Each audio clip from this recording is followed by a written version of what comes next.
Good morning students. जो next हमारा system होगा वो कौन सा है? Connective system. अरे बोन से, जॉइंट से रिलेटेड, स्केलेटल मसल से रिलेटेड जो भी सिस्टम है उसमें जो प्रॉब्लम्स आएंगी वो इसके अंदर हम लोग डील करेंगे। तो हमारी हड्डियों के चारों तरफ पाए जो भी जॉइंट्स होते हैं उन जॉइंट्स में संक्रमण होना, कोई बीमारी होना, वो किसके अंदर पढ़ेंगे हम लोग?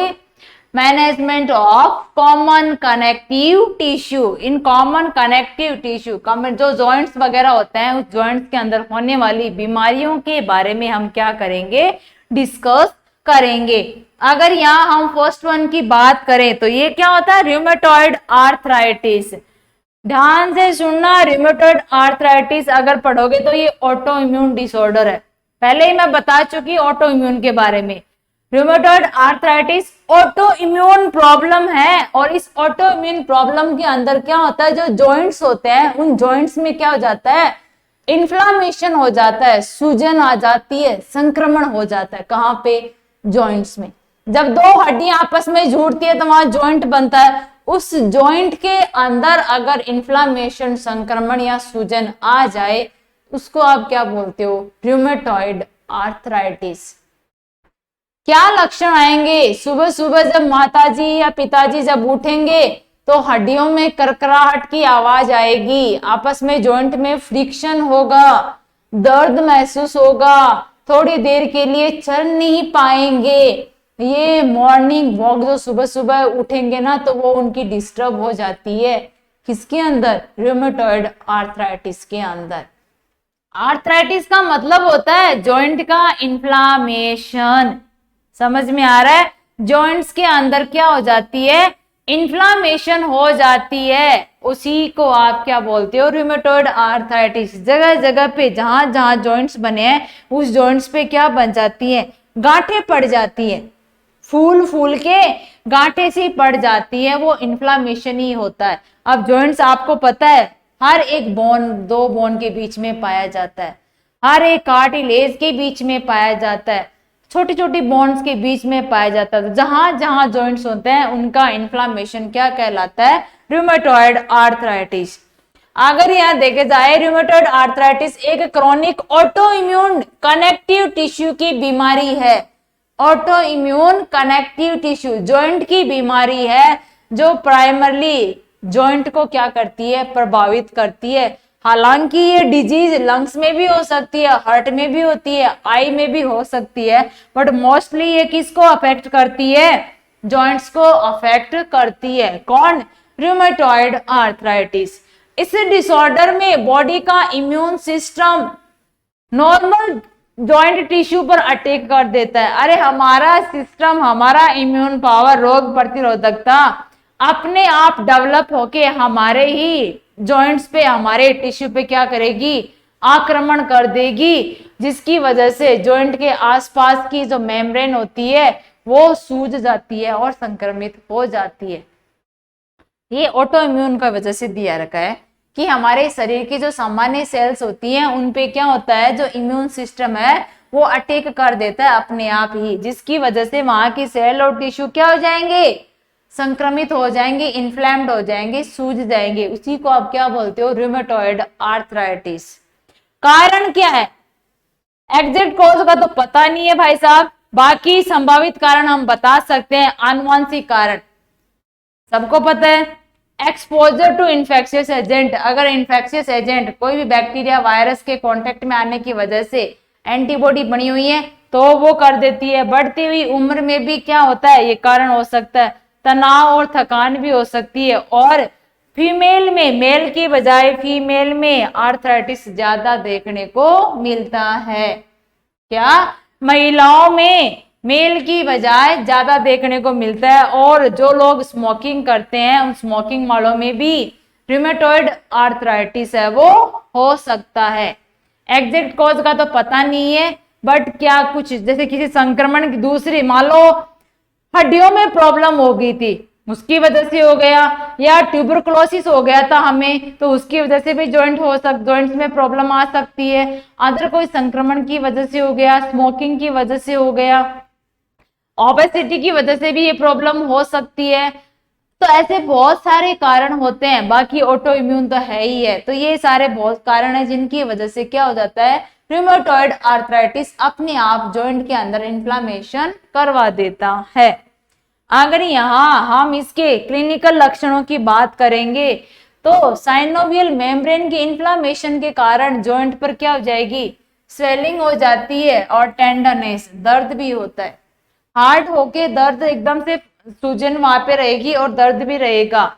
सीवियर जॉइंट पेन रहेगा। स्टिफनेस, जो स्टिफनेस का मतलब होता है सुबह सुबह जॉइंट है वो अकड़ जाते हैं, स्टिफ हो जाते हैं, तो चलने में क्या होती है, प्रॉब्लम हो जाती है और वहां पे कड़ कड़ कड़ की आवाज आती है। हल्का बुखार भी रहता है, भूख कम हो जाती है, थकान भी रहती है और वजन में भी कमी आ जाती है। ये सारे के सारे क्या होते हैं, क्लिनिकल लक्षण होते हैं किसके, रूमेटॉइड आर्थराइटिस के। बाकी ये भी होते हैं, मसल्स कमजोर हो जाएंगी, बोन में प्रॉब्लम हो जाएगी, बोन टेढ़ी मेढ़ी हो जाती है, क्योंकि जॉइंट में प्रॉब्लम, जॉइंट ही तो सपोर्ट करता है बोन को।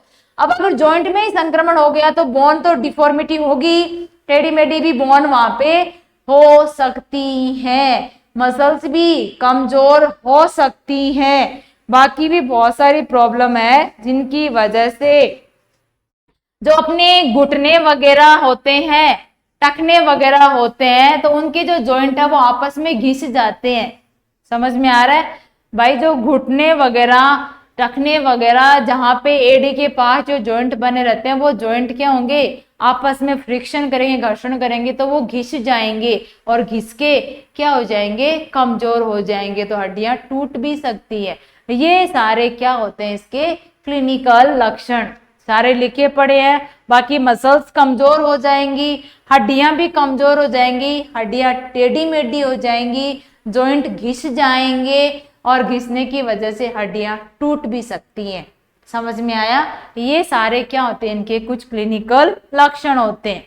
अगर यहाँ हम नेक्स्ट वन बात करेंगे तो ये होता है रूमेटॉइड आर्थराइटिस के अंदर प्रॉब्लम। मैंने बताया था ना, जगह जगह पे देखो, जहां जहां जॉइंट है उन जॉइंट्स पे क्या बन गई है, गांठें सी बन गई है ना। अंगुलियां देखो, ये इधर आ गया, ये इधर से फूल गई है, ये देखो यहाँ हो रखा है।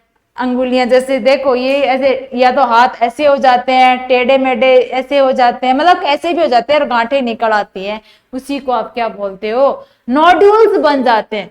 और नोड्यूल्स क्या होते हैं, गांठें होती है, वो नोड्यूल्स बन जाते हैं, इन्हीं को आप क्या बोलते हो, रूमेटॉइड आर्थराइटिस में ऐसे लक्षण देखने को मिलते हैं। ठीक है, जहां जहां जॉइंट होते हैं, जॉइंट्स के ऊपर ये नोड्यूल्स बन जाते हैं और बोन टेढ़ी मेढ़ी हो जाती है। देखो इस हाथ की अंगुलियां कितनी टेढ़ी मेढ़ी हो रखी है। ऐसी प्रॉब्लम किसके अंदर देखने को मिलती है, रूमेटॉइड आर्थराइटिस के अंदर। अगर यहाँ हम नेक्स्ट वन बात करेंगे किसकी, उसके मैनेजमेंट की। मैनेजमेंट में हम लोग सीधा क्या दे, अरे जो भी कारण है, ऑटो इम्यून है, रूमेटॉइड आर्थराइटिस, मुख्य उद्देश्य क्या होता है, इसके लक्षणों की सीवियरिटी को कम करना, बॉडी को डिफॉर्मी से बचाना, जो हड्डियां टेढ़ी मेढ़ी हो रही है उनसे बचाना ही हमारा मेन उद्देश्य है। क्या है, लक्षणों की सीवियरिटी को कम करना और बोन की जो डिफॉर्मिटी हो रही है, रोग टेढ़ी मेढ़ी हो रही है हड्डियां, उनको प्रिवेंट करना ही हमारा सबसे मुख्य कारण है।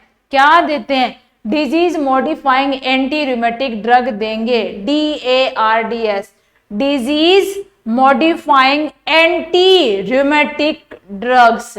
ये क्या करेंगी, मैनिफेस्टेशन की सीवियरिटी, जो भी लक्षण आ रहे हैं उनको कम करने का काम करेंगी, जिसमें क्या होता है, मिथोट्रेक्सेट मोस्ट कॉमन दवाई देते हैं हम, सल्फासेलाजिन, कार्टोलिजुमाब, लेफ्लुमामाइड, एसिटाइल सैलिसिलिक एसिड, ये ऐसी दवाइयां होती हैं non steroidal anti inflammatory drugs, जिसमें आइबुप्रोफेन, डाइक्लोफिनेक, इंडोमिथासिन, जो दर्द को कम करेंगी और इन्फेक्शन को भी कम करेगी। कॉर्टिकोस्टेरॉइड ऑटोइम्यूनिटी कंडीशन के अंदर दी जाती है। ऑटोइम्यून वाले में सारे में एक ही जैसी दवाई आती है, चाहे बीमारी किसी की भी हो, बीमारी कोई से भी सिस्टम की हो, तंत्र की हो, ऑटो इम्यून में मोस्टली एक जैसा ही ट्रीटमेंट किया जाता है। लक्षणों को कम करने के लिए anti modifying anti rheumatic drugs देते हैं जिसमें मिथोट्रेक्सेट, सल्फासेलाजीन, सेटोलिजुमाब और लेफ्लुमाइड, ये दवाइयां देते हैं जो क्या करते हैं, लक्षणों को कम करते हैं। ऐसे सैलिसिलिक एसिड, एस्पिरिन देते हैं ताकि वहां पे वो क्या करवाए, फ्लूइड को कम करवाने का काम करे। नॉन स्टीरॉयड एनेस्थेटिक इसलिए दे रहे हैं कि वो दर्द को, बुखार को, सबको क्या करेगा, कम करेगा। और कॉर्टिकोस्टेरॉइड इसलिए दे रहे हैं ऑटो इम्यूनिटी के अंदर इम्यूनोसप्रेसेंट ड्रग्स का काम करेगा ताकि बीमारी आगे और ना फैले। ये सारा का सारा हम लोग क्या करते हैं, रूमेटॉइड आर्थराइटिस के अंदर मैनेजमेंट करते हैं। समझ में आया। नेक्स्ट वन की अगर हम बात करेंगे तो क्या होता है, ऑस्टियोआर्थराइटिस। वो जॉइंट में बीमारी थी, ये हड्डियों में बीमारी है। वो कहां पे बीमारी थी, जॉइंट के अंदर, और ये क्या है, हड्डियों में, बोन में, बोन्स के अंदर क्या है प्रॉब्लम। ऑस्टियो का मतलब क्या होता है, बोन्स के अंदर क्या होती है, प्रॉब्लम हो गई है। इसे डीजनरेटिव जॉइंट डिजीज, वियर या टियर आर्थराइटिस भी कहते हैं। हड्डियों के टूटने फूटने से रिलेटेड की बीमारी बोलते हैं। आर्थराइटिस जॉइंट की प्रोग्रेसिव डिजीज है जो कि कार्टिलेज के डीजनरेशन के कारण, जो हड्डियों के चारों तरफ एक कवरिंग होती है, हार्ड कवरिंग, उसके टूटने की वजह से प्रॉब्लम आती है, उसको आप बोलते हो ऑस्टियोआर्थराइटिस। कारण है बढ़ती उम्र, ओबेसिटी, जॉइंट के अंदर क्या हो गई, प्रॉब्लम आ गई। अगर बंदा अल्कोहल ले रहा है, स्मोकिंग ले रहा है, जॉइंट में प्रॉब्लम हो गई थी, या अदर कोई भी ऐसी प्रॉब्लम हो जिनकी वजह से क्या हो सकता है, ऑस्टियोआर्थराइटिस या रूमेटॉइड आर्थराइटिस हो सकता है। जो रूमेटॉइड आर्थराइटिस के लक्षण होते हैं वही ऑस्टियोआर्थराइटिस के, जो रूमेटॉइड आर्थराइटिस के कॉजेज होते हैं वो ही ऑस्टियोआर्थराइटिस के भी कॉजेज हो सकते हैं, कारण हो सकते हैं। Is that clear. बाकी जेनेटिक फैक्टर भी होता है, क्या होता है, जेनेटिक फैक्टर भी होता है, या ज्यादा एक्सरसाइज कर लेते हैं, हाथ पैरों की एक्सरसाइज अगर आपने ज्यादा कर ली है, बहुत ज्यादा स्ट्रेस, क्या बोलते हैं ना, खिंचाव दे दिया है जॉइंट्स के अंदर, हड्डियों के अंदर, तो उनकी वजह से भी क्या हो सकता है, ऑस्टियोआर्थराइटिस हो सकता है। अगर बोन के अंदर फ्रैक्चर हो गया है, बोन में कोई अदर प्रॉब्लम आ गई, संक्रमण हो गया, तो भी ये प्रॉब्लम आ सकती है। समझ में आया। ये सारे के सारे क्या होते हैं, ऑस्टियोआर्थराइटिस के कारण।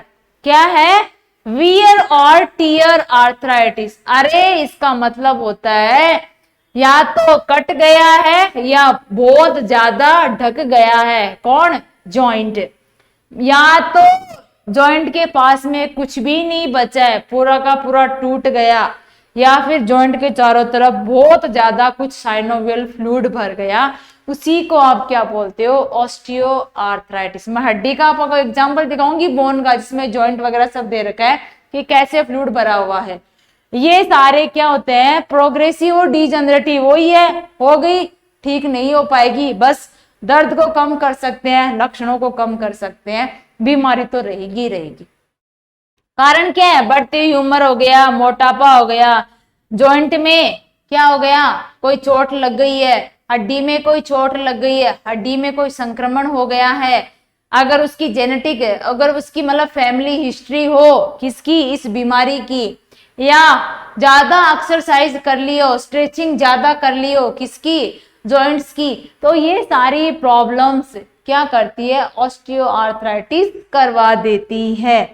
अगर इस ऑस्टियोआर्थराइटिस के अंदर आप क्लिनिकल लक्षण देखोगे तो क्या आएगा, वही जॉइंट में पेन होगा, जॉइंट है वो एकदम से अकड़ जाएंगे, टाइट हो जाएंगे, स्वेलिंग हो जाएगी, सूजन आ जाएगी जॉइंट के चारों तरफ, क्रीपिटस मतलब चरचराहट की आवाज आती है, जब चलते हैं तो ऐसे आवाज आ रही है कि जैसे कोई चीज आपस में रगड़ रही है, समझ में आ रहा है, घर्षण कर रही है, टूट रही है, जैसे हम लकड़ी को तोड़ते तो कैसी आवाज आती है, वैसी आवाज उन जॉइंट्स के अंदर सुनने को मिलती है। प्रेजेंस ऑफ हैबर्डन्स नोड्यूल्स, बताया था ना मैंने, जो आर्थराइटिस के अंदर वो नोड्यूल्स बने हुए थे जगह जगह पे, वो नोड्यूल्स इसके अंदर भी बन जाएंगे। डेली लिविंग, अरे जो उसकी रोजमर्रा की जो एक्टिविटी है वो भी क्या हो जाएगी, खत्म नहीं, मतलब ऐसे डिस्टर्ब हो जाएगी प्रॉपर तरीके से, चलने में, उठने में, हाथों का मूवमेंट, मतलब खुद की जो एक्टिविटी है ना उसकी, वो भी वो नहीं कर पाएगा, उसको इतना ज्यादा दर्द और पेन होता है। रेंज ऑफ मोशन, मतलब जो गति है वो नहीं कर पाएगा, मूवमेंट नहीं कर पाएगा। और मोबिलिटी, उसकी गति है वो क्या हो जाएगी, रुक भी जाएगी, क्योंकि दर्द जिस इंसान को होता है, क्या वो इंसान दर्द में चल सकता है, नहीं। ये सारे उसके क्या आ जाएंगे, लक्षण आपको देखने को मिलेंगे, किसके अंदर, ऑस्टियोआर्थराइटिस के अंदर। जैसे रूमेटॉइड आर्थराइटिस के लक्षण थे वो के वही इसमें है, उसमें भी वही नोड्यूल्स बन रहे थे, इसमें भी वही नोड्यूल्स है, उसमें भी जॉइंट में क्या आ रहा था, संकर सूज रहे थे, इसमें भी जॉइंट सूज रहे हैं, वहां पे भी पेन हो रहा था, यहाँ पे भी पेन है, सारी वही चीज यहाँ पे देखने को मिल रही है। नेक्स्ट अगर यहाँ पे हम उनकी दोनों की कंडीशन देखेंगे, ये हमारा नॉर्मल जॉइंट है, इसमें कोई भी चीज आपको एबनॉर्मल या असामान्य नहीं दिखाई देगी। अब इसके अंदर देखो, किसके अंदर, ऑस्टियोआर्थराइटिस के अंदर और रूमेटॉइड आर्थराइटिस के अंदर। ऑस्टियोआर्थराइटिस के अंदर आपको क्या मिलेगा, जो ये एरिया वहां यहाँ पे दिख रहा है, चारों तरफ कार्टिलेज हो रही है, ये क्या हो गए हैं इसके अंदर, मैंने बताया था ना टीयर और वियर वाली, यहाँ पे देखो जॉइंट के बीच में यहाँ नॉर्मल फ्लूइड भरा पड़ा, भाई देखो यहाँ पे है ना, ये नॉर्मल बीच में जगह है दोनों की, ताकि वो घर्षण ना हो पाए। ये साइनोवियल फ्लूइड है, और ये साइनोवियल फ्लूइड और द्रव क्या करता है, जॉइंट को आपस में रगड़ने से रोकता है, क्योंकि रगड़ेंगे आपस में तो कमजोर होंगे और टूट जाएंगे। यहाँ ये फ्लूइड आपको नहीं दिखाई दे रहा, साइडों में चला गया है फ्लूइड, और जॉइंट आपस में क्या हो गए, जुड़ गए, और जुड़ेंगे तो आपस में क्या करेंगे, ये घर्षण करेंगे। वो यही तो बताया था टीयर और वियर वाला, समझ में आ रहा है, टीयर और वियर, यहाँ पे जॉइंट देखो आपस में एक दूसरे से जुड़ गए, कोई जगह नहीं बची हुई है, जब ये आपस में जुड़ेंगे तो ये जॉइंट क्या होंगे, टूटेंगे फूटेंगे, समझ में आ रहा है। यहाँ पे जो फ्लूइड था ये साइडों में है, इनके बीच में यहाँ पे नहीं मिल रहा, यहाँ पे फ्लूइड बहुत ज्यादा भर गया, सूजन देखो ऐसे हो जाएगी, ये फ्लूइड यहाँ पे है, इन जॉइंट्स के बीच में देखो फ्लूइड कितना भरा पड़ा है, जगह क्या हो गई, ज्यादा बन गई। अरे नॉर्मल जॉइंट्स के बीच में क्या थी, ये जॉइंट्स आपस में जुड़ रहे हैं, इतनी जगह रहनी चाहिए, तो ये तो नॉर्मल हो गया। ऑस्टियोआर्थराइटिस में बिल्कुल नहीं रहेगी, अब ये क्या हो गया, आपस में जॉइंट घर्षण करेंगे। रूमेटॉइड आर्थराइटिस में जगह इतनी बन गई, जगह इतनी बनेगी तो हड्डियां कमजोर होंगी और वो टेढ़ी मेढ़ी हो जाएंगी, समझ में आ रहा है, हड्डियां क्या होंगी, कमजोर होंगी और वो टेढ़ी मेढ़ी हो जाएंगी। जैसे घुटना साइड में निकल गया है, टखने के पास वाला जॉइंट है वो साइड में निकल गया है, यहाँ का जो जॉइंट है वो साइड में निकल गया है, तो ये सारे क्या हो जाते हैं ऑस्टियोआर्थराइटिस के अंदर। आपने कभी देखा है छोटे बच्चों को, अगर उनके घुटने नॉर्मल जैसे ऐसी पोजीशन में है, उनके घुटने ऐसे हो जाते हैं, देखो ये जो घुटने हैं मतलब जो पैरों के ऐसे हो जाते हैं उस बच्चे के। बुढ़ापे में भी ये प्रॉब्लम होती है, इंसान ऐसे झुक जाता है, उसके घुटने हैं वो झुक जाते हैं और साइड में निकल जाते हैं। ये प्रॉब्लम किसकी वजह से होती है, रूमेटॉइड आर्थराइटिस और ऑस्टियोआर्थराइटिस की वजह से। यहाँ पे फ्लूइड दोनों के बीच में ना होके साइड में है, वहां पे दोनों के बीच में तो है, साइड में भी है। अब जॉइंट फूलेंगे फूलेंगे तो वहां पे जगह जगह पे नोड्यूल बन जाएंगे। Is that clear? जॉइंट्स है वो, ये देखो ये अब ये नॉर्मल हाथ है, अब ये ऐसे हो जाएगा, ये जॉइंट इधर निकल गया या इधर वाला जॉइंट इधर निकल गया, कोनी का जॉइंट इधर निकल गया। ये सारी चीजें किसके अंदर आती हैं, इन दोनों आर्थराइटिस के अंदर आपको देखने को मिलती हैं। समझ में आया? ये नॉर्मल है, ये ऑस्टियोआर्थराइटिस वो रूमेटॉइड आर्थ, थोड़ा सा डिफरेंस बताया है, बाकी चीजें एक ही है। ये नॉर्मल की तो बात ही क्यों करें, ये दोनों एक ही सिचुएशन है, सिर्फ यहाँ पे क्या होता है जॉइंट कट फट सकते हैं, वहां पे जॉइंट है वो बोन को साइड में निकाल सकता है। समझ में आ रहा है? Is that clear? नेक्स्ट अगर यहाँ हम बात करें उपचार की, किसकी, ऑस्टियोआर्थराइटिस, जैसे वो डिजनरेटिव था ये भी वही है, यहाँ पे भी क्या देंगे हम लोग, एनाल्जेसिक दे देंगे। समझ में आ रहा है, NSAID जैसे आइबुप्रोफेन, डाइक्लोफिनेक वो दे रहे थे। इंजेक्शन दे देंगे कॉर्टिकोस्टेरॉइड का जॉइंट के अंदर, डायरेक्टली जॉइंट के अंदर इंजेक्शन दे देंगे कॉर्टिकोस्टेरॉइड। मसल रिलैक्सेंट, मसल को रिलैक्स करने वाली दवाई दे देंगे। फिजिकल थेरेपी और ऑक्यूपेशनल थेरेपी, अरे फिजिकल थेरेपी उसको दी जाएगी ताकि वो एक्टिविटी डन करे, एक्सरसाइज करेगा, थोड़ी बहुत धीरे धीरे नॉर्मल मूवमेंट करेगा तो उनके बोन क्या होंगे, स्ट्रॉन्ग होंगी, उसके जॉइंट क्या होंगे, स्ट्रॉन्ग होंगे। और सर्जिकल मैनेजमेंट क्या करेंगे, ऑस्टियोटॉमी, अरे हड्डियों के बीच में छेद करके जरा सा उस फ्लूइड को क्या करेंगे, हम बाहर निकालेंगे। और कई बार सिचुएशन ऐसे आ जाती है कि पूरा का पूरा जॉइंट ही हमें रिप्लेस करना पड़ता है, उसका जॉइंट निकाल के दूसरा जॉइंट लगाना पड़ता है। ये क्या होता है, टोटल जॉइंट रिप्लेसमेंट थेरेपी। ये सर्जरी में आते हैं, ऑस्टियोस्टॉमी करके उस साइनोवियल फ्लूइड को बाहर निकाला जाता है या फिर जॉइंट को निकाल के दूसरे जॉइंट लगाए जाते हैं। ये सारा मैनेजमेंट किस में आएगा, ऑस्टियोआर्थराइटिस के अंदर आपको देखने को मिलेगा। समझ में आया, ऑस्टियोआर्थराइटिस क्या होता है और इसके अंदर कौन कौन सी सिचुएशंस यहाँ पे आपको देखने को मिल सकती है। Is that clear. ये सारी की सारी सिचुएशन दोनों की दोनों क्या है, डिजनरेटिव डिसऑर्डर होते हैं, जो जॉइंट में चोट लगने की वजह से, कोई बीमारी होने की वजह से हो सकता है। बट रिमेटॉइड आर्थराइटिस डिजनरेटिव के साथ साथ में ऑटो इम्यून है। क्या है, डिजनरेटिव के साथ साथ में ऑटो इम्यून है। दोनों का मेडिकल मैनेजमेंट करेंगे, बीमारी तो ठीक नहीं होगी बट कुछ हद तक लक्षण हम बढ़ाएंगे, इनको कम करेंगे, बाकी जॉइंट है वो रिप्लेस भी हम ऑस्टियोआर्थराइटिस के अंदर कर सकते हैं। Is that clear. अगर यहां हम नेक्स्ट वन की बात करें तो क्या आता है, गाउट। गाउट भी हड्डियों का ही, जॉइंट्स का ही क्या है, बीमारी होती है। ये क्या करता है, इसके अंदर जॉइंट्स में क्या हो जाता है, मेटाबॉलिक डिसऑर्डर है, अरे खाने पीने से रिलेटेड होता है। यूरिक एसिड जो बाहर निकलना चाहिए यूरिन से, अगर वो बाहर नहीं निकल पाए तो वो यूरिक एसिड कहाँ जम जाता है, हड्डियों में, जॉइंट्स में जम जाता है और बीमारी करता है गाउटिक आर्थराइटिस। बोन डिसऑर्डर है, कौन सा, मेटाबॉलिक बोन डिसऑर्डर, जिसमें रक्त में यूरिक एसिड के जमा हो जाने के कारण जॉइंट में सूजन आ जाती है, सीवियर पेन होता है और पैर के अंगूठे के अंदर मेटाटार्सल जो फेलेंजेस होते हैं उनके वो ज्यादा प्रभावित होते हैं। अरे जो पैर के अंगूठे होते हैं ना, उनके अंदर गाउटी आर्थराइटिस के लक्षण ज्यादा देखने को मिलते हैं। ज्यादा प्रभावित वो किसको करते हैं, पैर के अंगूठों को, जो भी अंगुलियां होती है पैर की, वहां उनको ज्यादा प्रभावित करते हैं। जो उनके फेलेंजेस, आपको ही पता है ये हाथ के हो गए, तो लास्ट वाले ये जो इतना एरिया है इनको ज्यादा प्रभावित करता है कौन, गाउटिक आर्थराइटिस। क्या होता है, मेटाबॉलिज्म, पाचन क्रिया के बाद में जो यूरिक एसिड यूरिन से बाहर जाना चाहिए था, अगर वो ना जा पाए और हमारे ब्लड में उसका लेवल ज्यादा बढ़ जाए तो वो हड्डियों में और जॉइंट में जमा होने लग जाता है और बीमारी करता है गाउटी आर्थराइटिस। कारण क्या है इसका, ये इनहेरिटेड डिसऑर्डर होता है। सेकेंडरी कारण क्या है, मल्टीपल माइलोमा। अगर बोन के अंदर क्या बन गई है, बहुत सारी गांठें बन गई है, ट्यूमर बन गया है। किडनी में कोई प्रॉब्लम हो गई जिसकी वजह से यूरिक एसिड है वो बाहर नहीं जा पाता है।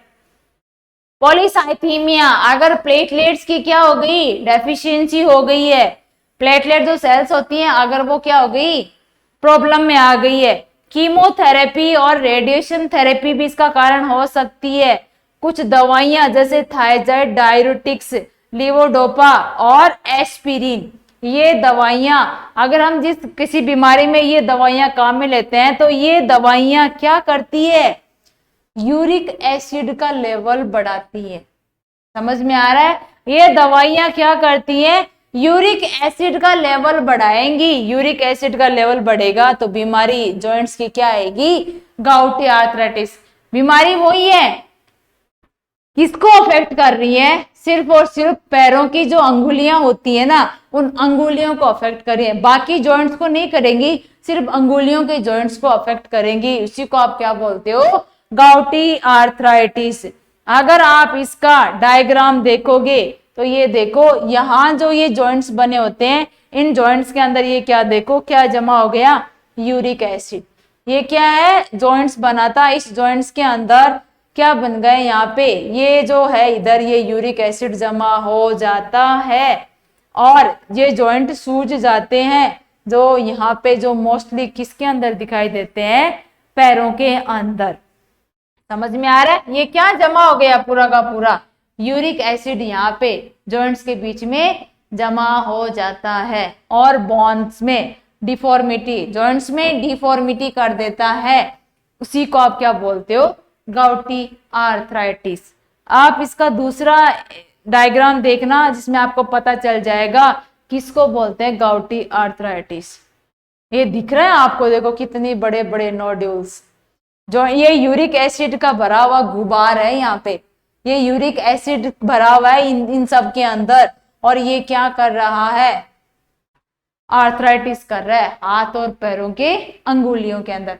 सिर्फ छोटे जॉइंट्स को, छोटी हड्डियों के बीच के अंदर, मतलब कार्टिलेज जो होते हैं, फेलेंजेस जो होते हैं, उनके बीच का जो जॉइंट होता है उन्हीं को प्रभावित करता है। बड़ी हड्डियों वाले जॉइंट्स को वो प्रभावित नहीं करता है। कौन? गाउट। यूरिक एसिड वहां जमा ना होके यहाँ पे जमा होने लग जाता है। Is that clear? चीजें समझ में है आप लोगों को? ये क्या होता है? गाउटी आर्थराइटिस। अगर यहाँ नेक्स्ट वन हम इसका कारण देखें कि कारण क्या हो सकता है, यही है, अगर आपने ज्यादा मीट और समुद्री खाना ज्यादा खा लिया हो, अरे मांस मछली अगर ज्यादा खा रहे हो तो उसकी वजह से भी मेटाबॉलिज्म का जो एंड प्रोडक्ट प्रोटीन इनमें ज्यादा होती है, और प्रोटीन से लास्ट में क्या बनता है? यूरिक एसिड बनता है। अगर आपने फ्रक्टोज ज्यादा ले लिया हो, फैमिली हिस्ट्री हो गाउट की, और सर्जरी करवा रहे हो बार बार जॉइंट की और हड्डियों की, और मोटापा ज्यादा है, तो ये सारे क्या करते हैं? गाउटी आर्थराइटिस करवा सकते हैं। समझ में आया? क्लिनिकल लक्षण क्या होंगे? अफेक्टेड जॉइंट में ज्यादा पेन होगा। पेन क्या होगा? अफेक्टेड जॉइंट में ज्यादा होगा। स्वेलिंग हो जाएगी, वो रेड कलर के हो जाएंगे, टेंडर रहेंगे, दर्द भरे रहेंगे, और वो छूने पे गर्म महसूस होंगे। समझ में आ रहा है? जहां पे गाउट हो रखा है वो जॉइंट महसूस होते हैं गरम गरम। लिमिटेड रेंज ऑफ मोशन से प्रॉब्लम है, वो चलने में भी उसको आएगी। बहुत ज्यादा खुजली रहेगी, एनोरेक्सिया, भूख कम लगेगी, रेस्टलेसनेस और मेले, चक्कर वक्कर आने लग जाते हैं, थका हुआ महसूस करता है, वही सारे हैं। खुद की केयर नहीं कर पाता है, और ट्रॉफी प्रेजेंट हो जाती है, मतलब जो नोड्यूल्स बोलते हैं वो वहां पे दिखाई देने लग जाते हैं। ये सारे क्या होते हैं? कारक और क्लिनिकल लक्षण। ये तो हो गए कारक और ये हो गए क्लिनिकल लक्षण। जो उनके कारण थे वो इनके जैसे ही कारण है। सिर्फ खाने से रिलेटेड है, ये मेटाबॉलिक डिसऑर्डर है, तो इसमें खाने पीने की प्रॉब्लम है, वो ज्यादा कॉज करती है किसको? गाउटी आर्थराइटिस को। Is that clear? वहां पे सिर्फ जॉइंट की प्रॉब्लम है, वो क्या कर रही थी? आर्थराइटिस करवा रही थी, बट यहाँ पे क्या हो रहा है? वो हड्डियां की प्रॉब्लम आर्थराइटिस करवा रही थी। यहाँ पे इनके साथ साथ में खाने पीने की जो चीजें होती है उससे सबसे ज्यादा रिस्क होता है गाउट का। किडनी में कोई प्रॉब्लम हो गई तो गाउट हो सकता है, क्योंकि यूरिक एसिड ही है जो गाउट करवाता है, बाकी कोई चीज नहीं। और यूरिक एसिड एंड प्रोडक्ट होता है प्रोटीन वगैरह इन सब का। समझ में आ रहा है? तो उसको प्रोटीन वाली चीजें कम खिलाई जाएंगी, समुद्री खाना उसको कम दिया जाएगा, मांस मछली उसको नहीं खिलाया जाएगा। ये सारे के सारे कारण है इसके, इसलिए इनको हमें क्या करना है? अवॉइड करना है, उसके खाने से हटा देना है। डायग्नोसिस यही है, क्लिनिकल फीचर्स वगैरह, एक्सरे वगैरह कर लोगे, फिजिकल एग्जामिनेशन, और यूरिक एसिड का लेवल चेक कर लोगे। अगर ज्यादा मिल रहा है ब्लड के अंदर तो पता है क्या है? गाउट हो गया है। मैनेजमेंट क्या है? एनएसएआईडी दे दो, कॉल्सिसिन दे दो, एलोपिरिनोल दे दो, स्टेरॉइड दे दो, फ्लूइड पानी ज्यादा पिलाओ, और प्रोटीन है ये, लो प्यूरिन और लो फैट डाइट है। फैट कम देनी है और प्यूरिन जिसमें प्रोटीन ज्यादा, वो डाइट उसकी क्या करनी है, कम करनी है। समझ में आया, मतलब मांस मछली उसका कम करवाना है। ये सारी चीजें किसके अंदर पढ़ी हमने, बोन्स के अंदर। जो हमारे जॉइंट्स हैं, कनेक्टिव टिश्यू हैं, अगर उनमें प्रॉब्लम आ जाती है, वो प्रॉब्लम क्या लीड करेगी, हड्डियों में प्रॉब्लम लाएगी, जॉइंट में प्रॉब्लम लेके आएगी, उनमें आर्थराइटिस करवा देगी। ये सारी कंडीशंस किसकी है, अपने कनेक्टिव टिश्यू के अंदर देखने को मिलती है। जिसमें पहला क्या था, रिमेटॉइड आर्थराइटिस जो ऑटो इम्यून डिजीज है। दूसरा क्या था, ऑस्टियोआर्थराइटिस जो क्या है, डिजेनरेटिव डिजीज है। किसकी वजह से हो रहा है, जॉइंट और हड्डियों में प्रॉब्लम की वजह से। लास्ट क्या है, गाउट जो किसकी वजह से हो रहा है, खाने पीने की वजह से। क्यों, यूरिक एसिड अगर ज्यादा जमने लग गया शरीर में तो वो ये बीमारी कर देगा। हमने इन सब के लक्षण भी पढ़े, सबका उपचार मैनेजमेंट भी पढ़ लिया। आई थिंक कनेक्टिव टिश्यू की प्रॉब्लम्स आपको समझ में आई होगी। Thank you all of you.